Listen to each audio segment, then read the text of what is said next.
সবাই কেমন আছেন? অন্তরার ডায়েরির নতুন একটি ব্লগে আপনাদের স্বাগত জানাই। আজকে ব্লগটা শুরু করলাম দুপুরের পরের থেকে। দুপুরে একটু ভাত ঘুম দিলাম, উঠে বিছনাটা পরিপাটি করে নিচ্ছি।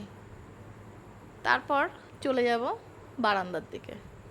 জামা কাপড়গুলো সব মেলে রেখেছিলাম, সেগুলো টুকটাক করে তুলতে হবে। তার আগে বিছনাটা একটু সুন্দর করে ঝেড়ে গুছিয়ে নিচ্ছি।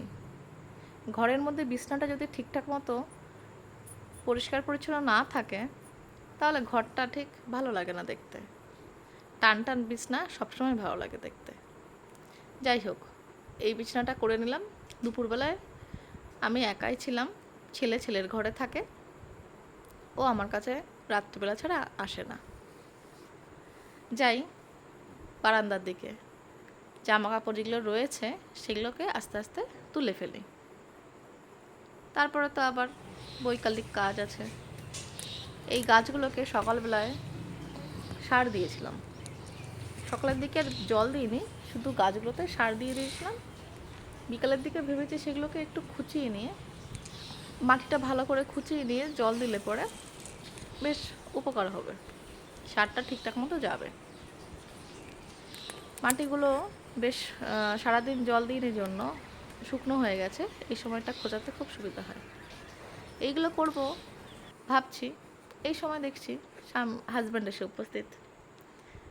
তো এসে বললেন যে আজখন আর চা খাবো না, হালকা কিছু দাও। তো তাকে ভাবছি দুটো লেবু কেটে দিয়ে দিই। দুটো লেবু ছিল আমাদের এখানে, এগুলো ভালো পাওয়া যায়, নারাঙ্গি বলে। তো দুটো লেবু ছিল, সেটা কেটে দিয়ে দিচ্ছি। সাথে ছেলেটাকেও বলছি তুইও আয়, একদম তো ফল খেতে চাস না, বাবার সাথে বসে দুটো খা। এই বিকালবেলায় ঘরের থেকে একটু বেরো, অন্তত ছাদের দিকে আয়। তো এটা বলে ছাদের দিকে আমি যাচ্ছি। আজকে একটা ঘটনা ঘটে গেছে। যে পাখিটি আমরা দীর্ঘ 4 বছর ধরে রেখেছিলাম, সে আজকে হঠাৎ সুযোগ পেয়েই উড়ে বেরিয়েছে। সেই সকালে যে গেছে, সারা দিন আর সে ফেরেনি। সেটা নিয়ে আমরা বলাবলি করছিলাম যে এটা কি করে সম্ভব হলো। দীর্ঘ 4 বছরে যেটা ঘটেনি, সেটা আজকে হঠাৎ করে ঘটে গেল। এই যে কচুর পাতাটা নতুন লাগিয়েছি, সাধারণের মধ্যে অসাধারণ সুন্দর।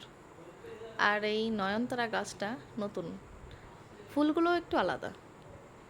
এখন এত রকম গাছ পাওয়া যায়, সব গাছের মানে নাম জানাও মুশকিল। সন্ধ্যাকালীন কিছু কাজকর্ম করছি, গাছে জল দিয়ে এসেছি।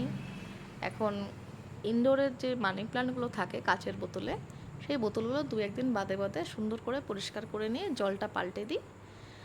আর একটু ফ্রিজের ঠান্ডা জলও দিয়ে দিই, এতে মানি প্ল্যান্টগুলোর বেশ পাতাগুলো সবুজে থাকে। মানি প্ল্যান্টগুলোকে একটু চান করিয়ে দিই, পাতাগুলো একদম নোংরা হয় না, ভালো লাগে দেখতে।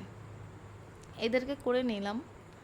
আর কিছু টুকিটাকি বাসনও ছিল, সেগুলো একটু ধোয়া মাজা করে নিচ্ছি। সবটা তো আর সকালের জন্য ফেলে রাখা যায় না, যেগুলো জরুরি সেগুলো রাত্রিবেলাতেই সেরে নেই।